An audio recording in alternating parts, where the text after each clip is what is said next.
Hi, this is Steve Walton from Tropic Heating and PatioHeat.com. Today I'm going to take a look at this residential application. So what you see here, we have a couple of seating positions. We have a dining area here and then a reclining area over here. As you can see here, we have a projection screen and then a projector located up here. And there might be a projector here or here, I'm not quite sure, depending on the model they get and the focal point to the screen.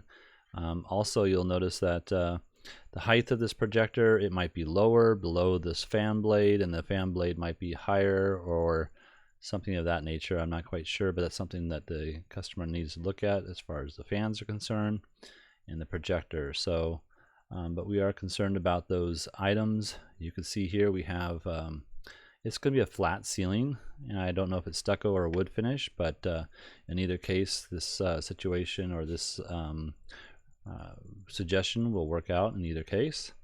And I think that's pretty much it. So let's go ahead and look at the dimensions I have. So here we have 31.7 and then 14 foot. I have a height of this outer edge here at 8.1, and then the ceiling 9.4 up here. So I think that's it on there. So let's go ahead and look at the suggestion I have here, and I think this is what they actually requested.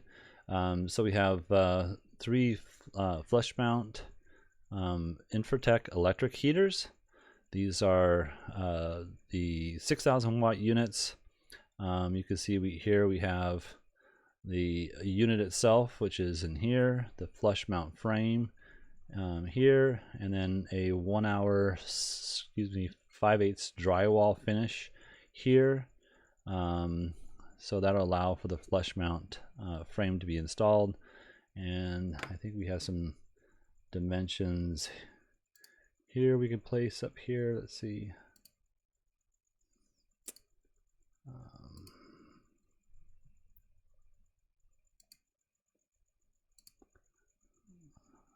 Here we go. Sorry about that.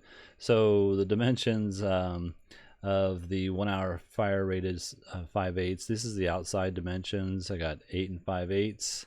I have 1 and 1 inch, and then I have 5 feet 6 and 1/2 inch here. So sorry about that. And that's the dimensions on that. Throw that off here. Let's go ahead and look at the ray of the footprint of the heat. You can see the footprint of heat. We're getting pretty good coverage. I do have a little bit of an issue with regards to the exact placement of the rafters here. I don't have the specific measurements, but let's just see here. You know, I got them at 1 foot 10 5/8, but they could be further apart. I'm not quite sure. And then also you could just see the placement of the heaters I have here. I got them at 15 1/8 from left to center, and then from right to center I have 14.7. And again, that's just based on the dimensions of the rafters as well as placing them in the center. You can easily, you know, move one of the heaters so that it's closer to one edge, so that it meets up more closely up with that dimensions that we're looking for. Now, the reason why I have them set where I do right now is because of the fact that we have a clearance that we need to deal with. So before I talked about the clearance, I just want to go ahead and show you the footprint of heat. It's fairly good over here, and then here you can see we're missing a little bit in the center, so I would like to really be able to move something around a little bit. I have this particular unit right in the center of the patio between the 2 beams, or rafters rather. You can, like I said, offset those so that we can get that, you know, maybe a little bit further over. You can get it probably as close as you can to this 5/8 drywall. That's obviously too close, so let's just move it over here a little bit. See if we can do this quickly. Sorry about that. So you can see here now it's not quite centered in the patio, but it would be closer to this section here, and obviously we'd need to do that to move this heater over slightly. And I'm doing this on the fly here, so Again, these dimensions are not specific and they're not 100% accurate, but this is just an idea of how this would be located. So the issue that we're looking at is not so much just the footprint, but also the fact that we have a clearance to combustibles. So let's go ahead and turn those clearances on. I'm going to turn these dimensions off for a second here and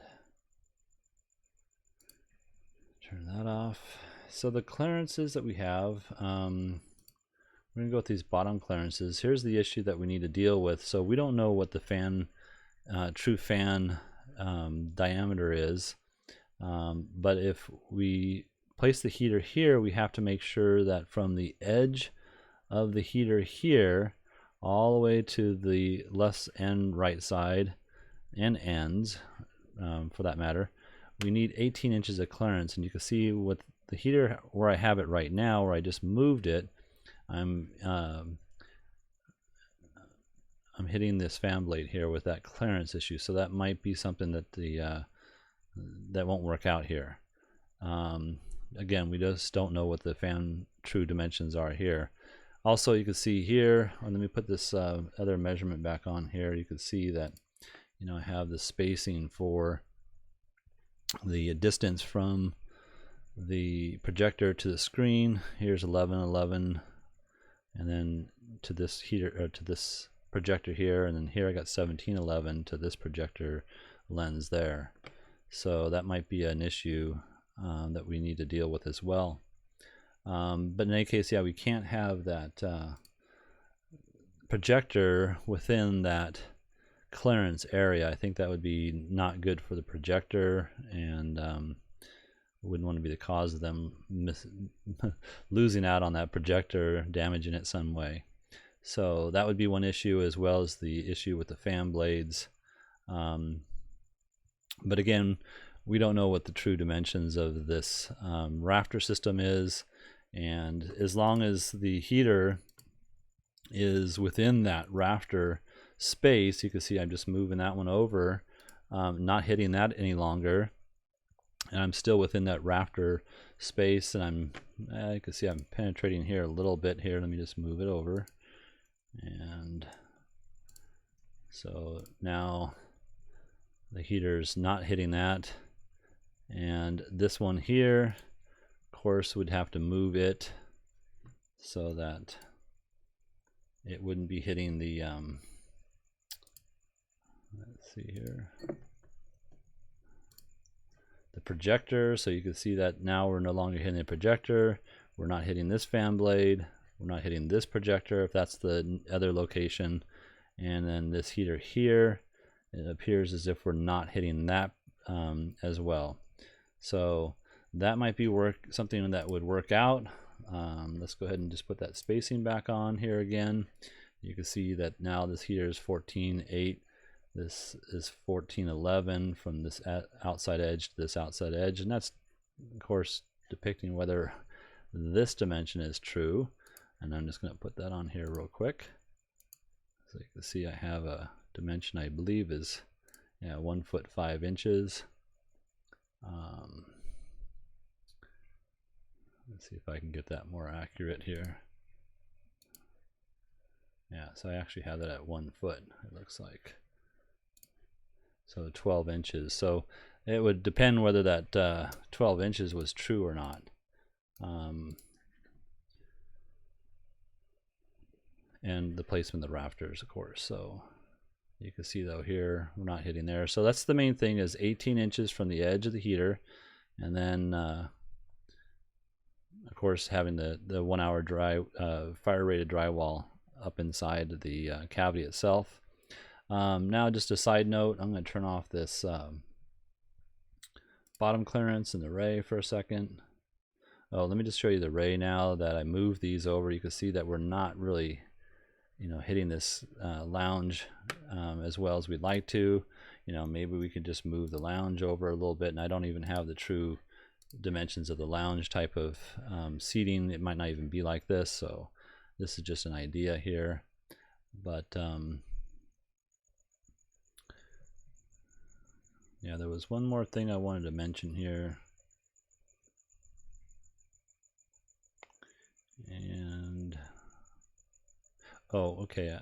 So the last thing I wanted to mention, sorry about that pause there, is let's turn this off. Let's turn this ray off, and that is so the heater finished of the ceiling to the flush mount frame can be up to 1/2 to the edge of this hole, 1/2 inch outside of this edge of the hole. So if you were going to stucco finish that, that's considered non-combustible, the stucco finish itself, and you could do that. There are techniques that finishers can use to make that adhere properly. And then also if it was a wooden, say a tongue and groove ceiling or something like that, you can finish again up to 1/2 inch, and you can look at the installation guide for this information. But when you do wood, whatever that height of the wood is, the dimensional part of the wood, let's just say it's 3/8, then you would have to go in here and pull this heater down. So I'm going to just move it down 3/8 of an inch, depending on whatever the thickness is, so you match the distance or the height, the finished height of the wood to the heater itself. So that's something important, that you meet that clearance. So that's a clearance issue, and you can see here that I've got this down 3/8 depending on whatever that finish is going to be, the finish height is. So that's on a combustible, and then of course a non-combustible, it can be right at the elevation of the flush mount frame. So that was the last thing I wanted to mention, and I think that's it. If you're looking for some assistance with your outdoor heating application, feel free to give us a call, or just email us at support@patioheat.com. Send us some pictures and some layout drawings, and we'll be happy to assist you. If this has helped you, please give us a thumbs up. It lets us know that you're interested and that we should continue our efforts to assist you in this area. Thank you, and have a great day.